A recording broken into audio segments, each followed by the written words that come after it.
Kung nais mong lumago sa iyong pananampalataya, huwag mo sanang kalimutan, unahin siya. Kung nais mong mabuhay ng masagana at payapa, huwag mo siyang aalisin sa alaala. Pagkat siyang tunay na nagmamahal sa'yo, sino pa ang hihigit sa Kanya?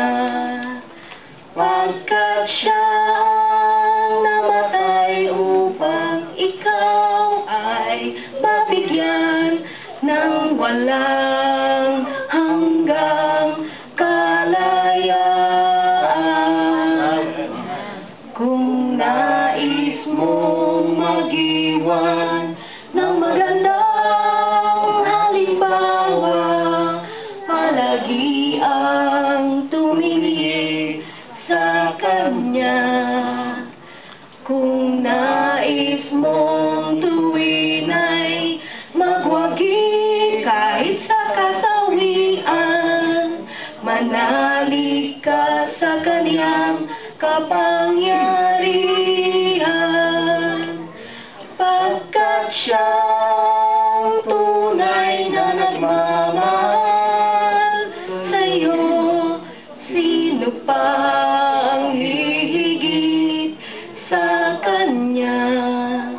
Pagkat siyang namatay upang ikaw ay mabigyan ng walang hanggang kalayaan. Bawat oras,